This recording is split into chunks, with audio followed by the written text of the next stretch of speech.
ನೇರ ದಿಟ್ಟ ನಿರಂತರ ಸುದ್ದಿಗಳಿಗಾಗಿ ವೀಕ್ಷಿಸಿ KS news TV Kannada. Vijayanagara ಜಿಲ್ಲೆ ಹರಪನಹಳ್ಳಿ ತಾಲೂಕಿನ ಉಚ್ಚಂಗಿದುರ್ಗ ಗ್ರಾಮದ ಹಾಲಮ್ಮನ ತೋಪಿನಲ್ಲಿ 11 ಪಂಚಾಯಿತಿಯ ಅರಸೀಕೆರೆ, ಉಚ್ಚಂಗಿದುರ್ಗ, ಹೊಸಕೋಟೆ, ತೌಡೂರು, ಪುಣಬ್ಘಟ್ಟ, ಅಂಜಿಗೆರೆ, ಚಟ್ನಿಹಳ್ಳಿ, ಹಿರೇಮೇಗಳಗೆರೆ, ಕಂಚಿಕೆರೆ, ಲಕ್ಷ್ಮೀಪುರ ಮತ್ತು ಶಿಂಗ್ರಿಹಳ್ಳಿ ಪಂಚಾಯಿತಿಗಳನ್ನು ದಾವಣಗೆರೆ ಜಿಲ್ಲೆಗೆ ಸೇರಿಸಲು ಸಭೆ ಕರೆಯಲಾಗಿತ್ತು. ದಿನಾಂಕ ಸೆಪ್ಟೆಂಬರ್ 14, 2025 ಭಾನುವಾರದಂದು ಅರಸೀಕೆರೆ, ಉಚ್ಚಂಗಿದುರ್ಗ ತಾಲೂಕು ಹೋರಾಟ ಸಮಿತಿಯಿಂದ 11 ಪಂಚಾಯಿತಿಗಳನ್ನು ದಾವಣಗೆರೆ ಜಿಲ್ಲೆಗೆ ಸೇರಿಸಲು ಹಾಲಮ್ಮನ ತೋಪಿನಲ್ಲಿ ಪರ, ವಿರೋಧದ ಎರಡನೇ ಸಭೆಯಲ್ಲಿ 70% ಪರವಾಗಿದ್ದರೆ 30% ವಿರೋಧ ವ್ಯಕ್ತಪಡಿಸಲಾಯಿತು. ಮುಂದಿನ ಸಭೆಯನ್ನು ಕರೆದು ಅಂತಿಮ ತೀರ್ಮಾನ ತೆಗೆದು ದಾವಣಗೆರೆ ಜಿಲ್ಲೆಗೆ ಸೇರಿಸಲು ಹೋರಾಟ ಮಾಡಲಾಗುವುದೆಂದು ಸಭೆಯಲ್ಲಿ ತೀರ್ಮಾನಿಸಲಾಯಿತು. ಕಾಂಗ್ರೆಸ್ ಮುಖಂಡ ಯಶವಂತ್ ಗೌಡ ಮಾತನಾಡಿ, ಈ ದಿನ ಸಭೆ ಕರೆದ ಉದ್ದೇಶ ಅರಸೀಕೆರೆ ಹೋಬಳಿಯ 11 ಗ್ರಾಮ ಪಂಚಾಯಿತಿಗಳನ್ನು ವಿಜಯನಗರ ಜಿಲ್ಲೆಯಿಂದ ದಾವಣಗೆರೆ ಜಿಲ್ಲೆಗೆ ಸೇರಲು ಈ ಭಾಗದ ಜನರ ಕೂಗಿದೆ. ಆಸ್ಪತ್ರೆ ಸಮಸ್ಯೆ, ಶಿಕ್ಷಣ, ರಸ್ತೆಗಳು ಹಾಗೂ ಮೂಲಭೂತ ಸೌಕರ್ಯಗಳ ಕೊರತೆಯಿದೆ. ಈ ಭಾಗದ ಜನರಿಗೆ ವಹಿವಾಟು ಮಾಡಲು, ಶಾಲಾ ಕಾಲೇಜುಗಳಿಗೆ, ಆಸ್ಪತ್ರೆಗೆ ಹೋಗಲು ದಾವಣಗೆರೆ ಹತ್ತಿರವಾಗುತ್ತಿರುವುದರಿಂದ ಅರಸೀಕೆರೆ ಹೋಬಳಿಯನ್ನು ದಾವಣಗೆರೆಗೆ ಸೇರಿಸಲು ಸಭೆ ಕರೆದಿದ್ದೇವೆ. ಈ ಹೋರಾಟ ಮುಂದುವರಿಯುತ್ತದೆ ಎಂದು ಹೇಳಿದರು. ಮಾಜಿ ತಾಲೂಕು ಪಂಚಾಯಿತಿ ಸದಸ್ಯ ಬೇವಿನಹಳ್ಳಿ ಕೆಂಚನಗೌಡ ಮಾತನಾಡಿ, ಈ ಭಾಗದ ಸಾರ್ವಜನಿಕರಿಗೆ, ರೈತರಿಗೆ, ಅರಸೀಕೆರೆ ಹೋಬಳಿಗೆ ಮಲತಾಯಿ ಧೋರಣೆಯಿದೆ. ಈ ಭಾಗದ ರೈತರಿಗೆ ಸರಿಯಾದ ಗೊಬ್ಬರ ಸಿಗುತ್ತಿಲ್ಲ. ಮೂಲಭೂತ ಸೌಕರ್ಯಗಳಿಂದ ವಂಚಿತರಾಗಿದ್ದಾರೆ. ವಿಜಯನಗರ ಜಿಲ್ಲೆಗೆ ಹೋಗಲು ದೂರವಾಗುತ್ತದೆ. ದಾವಣಗೆರೆ ಜಿಲ್ಲೆ ಹತ್ತಿರವಾಗುತ್ತದೆ ಎಂದು ಹೇಳಿದರು. ಕೆರೆಗುಡಿಹಳ್ಳಿ ಹಾಲೇಶ್ ಮಾತನಾಡಿ, ಅರಸೀಕೆರೆ ಹೋಬಳಿ ಹಿಂದುಳಿದ ಪ್ರದೇಶವಾಗಿದೆ. ಈ ಭಾಗದಲ್ಲಿ ಅತಿ ಹೆಚ್ಚು ಕೂಲಿ ಕಾರ್ಮಿಕರು, ಬಡವರು, ದಲಿತರು ಹೆಚ್ಚಾಗಿ ಇರುವುದರಿಂದ ಮೂಲಭೂತ ಸೌಕರ್ಯಗಳಿಂದ ವಂಚಿತರಾಗಿದ್ದಾರೆ. ಯಾವುದೇ ಅಭಿವೃದ್ಧಿ ಕೆಲಸಗಳಾಗಿಲ್ಲ. ಅರಸೀಕೆರೆ, ಉಚ್ಚಂಗಿದುರ್ಗ ಇವೆರಡರಲ್ಲಿ ಮೊದಲು ಒಂದನ್ನು ತಾಲೂಕು ಮಾಡಿ ರಚಿಸಿ ನಂತರ ಜಿಲ್ಲೆಗೆ ಸೇರಿಸೋಣ ಎಂದು ಹೇಳಿದರು. ಫಣಿಯಾಪುರದ ಲಿಂಗರಾಜ್ ಮಾತನಾಡಿ, ಹರಪನಹಳ್ಳಿ ತಾಲೂಕು ವಿಜಯನಗರ ಜಿಲ್ಲೆಗೆ ಹೋದರೂ ಯಾವುದೇ ಮಕ್ಕಳಿಗೆ ಶಿಕ್ಷಣ ಕೊಡಿಸಲು ಸೀಟು ಸಿಕ್ಕಿಲ್ಲ, ಹಾಸ್ಟೆಲ್ ವ್ಯವಸ್ಥೆ ಸಿಕ್ಕಿಲ್ಲ. ಅದೇ ದಾವಣಗೆರೆ ಜಿಲ್ಲೆಗೆ ಹೋದರೆ ಶಿಕ್ಷಣದ ಜೊತೆಗೆ ಹಾಸ್ಟೆಲ್ ವ್ಯವಸ್ಥೆ ಮಾಡಿಸಿದ್ದೇವೆ. ಮುಂದಿನ ದಿನಗಳಲ್ಲಿ ಹೊಸ ತಾಲೂಕು ರಚನೆ ದಾವಣಗೆರೆ ಜಿಲ್ಲೆಗೆ ಸೇರಿಸಲು ಎರಡನ್ನೂ ಒಟ್ಟಾಗಿ ಸೇರಿಸಿ ಹೋರಾಟ ಮಾಡೋಣ ಎಂದು ಹೇಳಿದರು. ದಲಿತ ಮುಖಂಡ ಕೆಂಚಪ್ಪ ಮಾತನಾಡಿ, ಹರಪನಹಳ್ಳಿ ತಾಲೂಕು ಹೈದರಾಬಾದ್ ಕರ್ನಾಟಕ ವ್ಯಾಪ್ತಿಯಲ್ಲಿದೆ. ನಾವು ಎಂಎಲ್ಎಗೆ ಜಗಳೂರಿಗೆ ಮತ ಹಾಕುತ್ತೇವೆ. ಎಂಪಿಗೆ ದಾವಣಗೆರೆ ಜಿಲ್ಲೆಗೆ ಮತ ಹಾಕುತ್ತೇವೆ. ಅರಸೀಕೆರೆ ಹೋಬಳಿಯ ಜನರಿಗೆ ಯಾವುದೇ ಸರ್ಕಾರಿ ಸೌಲಭ್ಯ ಸಿಗುತ್ತಿಲ್ಲ. ಉಚ್ಚಂಗಿದುರ್ಗ ಅಥವಾ ಅರಸೀಕೆರೆಯನ್ನು ತಾಲೂಕು ರಚನೆ ಮಾಡಿ ಸರ್ಕಾರ ಸೌಲಭ್ಯಗಳನ್ನು ನೀಡಬೇಕು.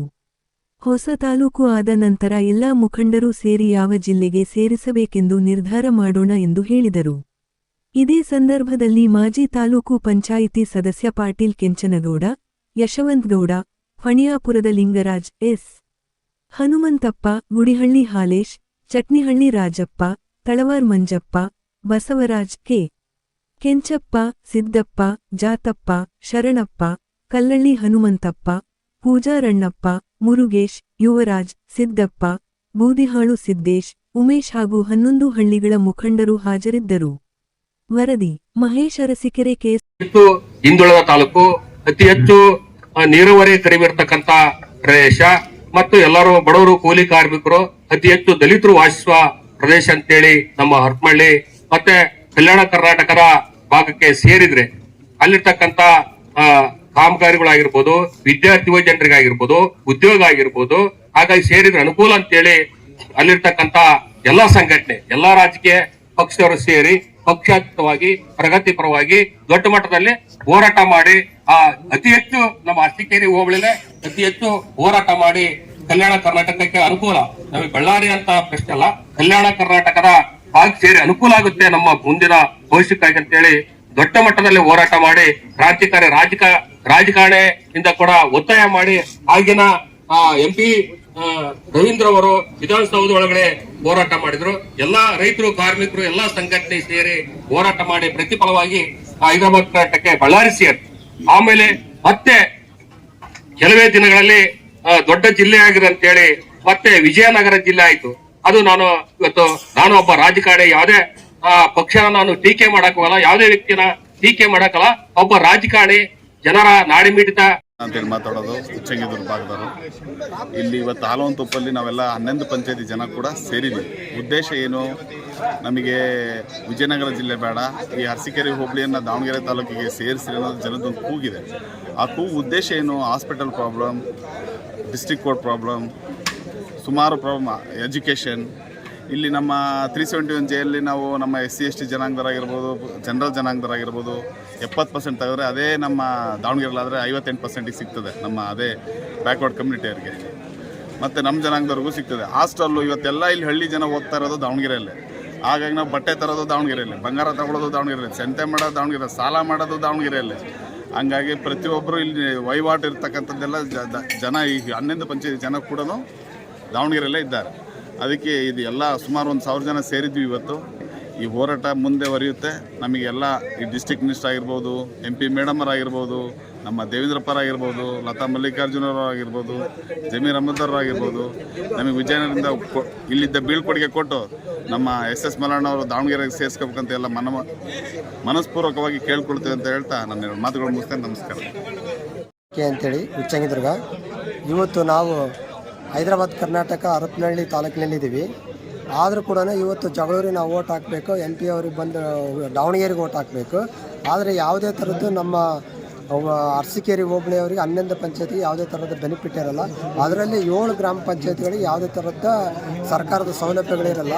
ಎಲ್ಲ ನಾವು ಮಲ್ತಾಯಿ ಧೋರಣೆಗೆ ಒಳಗಾಗಿರೋದ್ರಿಂದ ಉಚ್ಚಂಗಿದುರ್ಗ ಅಥವಾ ಅರಸೀಕೆರೆ ಇವೆರಡನ್ನು ಯಾವ ಒಂದು ತಾಲೂಕನ್ನಾಗಿ ಪರಿಗಣಿಸಿ ಸರ್ಕಾರ ನಮಗೆ ನ್ಯಾಯ ದೊರಕಿಸ್ಕೊಡ್ಬೇಕು. ಮತ್ತು ನಮಗೆ ಹೊಸ ತಾಲೂಕು ಆದ ನಂತರ ಯಾವ ಜಿಲ್ಲೆ ಬೇಕಂತೇಳಿ ನಮ್ಮ ಎಲ್ಲ ಮುಖಂಡರು ತೀರ್ಮಾನ ಮಾಡ್ತಾರೆ.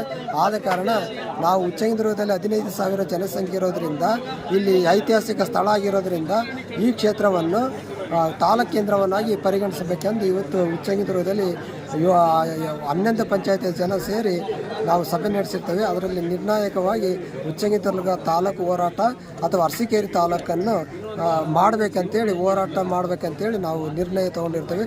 ಅದಕ್ಕೆ ಎಲ್ಲರೂ ಸೇರಿದಂಥ ಜನಸಂಖ್ಯೆಯಲ್ಲಿ ಎಲ್ಲರೂ ಕೂಡ ಸಾಥ್ ನೀಡಿರ್ತಾರೆ. ಆದ ಕಾರಣ ಇವತ್ತು ನಾವು ತಾಲೂಕು ಹೋರಾಟ ಸಮಿತಿಗೆ ಅನುಮೋದನೆಯನ್ನು ನಾವು ಮುಂದಿನ ದಿನಮಾನಗಳಲ್ಲಿ ಮತ್ತೊಂದು ಸಭೆಯಲ್ಲಿ ತೀರ್ಮಾನ ಮಾಡಬೇಕಂತೇಳಿ ಎಲ್ಲ ಇವರು ಮುಖಂಡರು ತೀರ್ಮಾನ ತೆಗೆದುಕೊಂಡಿರುತ್ತಾರೆ. ಆದ ಕಾರಣ ನಮಗೆ ಉಚ್ಚಂಗಿದುರ್ಗ ಅಥವಾ ಅರಸೀಕೆರೆ ತಾಲೂಕು ಆಗಬೇಕನ್ನೋದೇ ನಮ್ಮ ಮುಖ್ಯ ಗುರಿಯಾಗಿರುತ್ತೆ.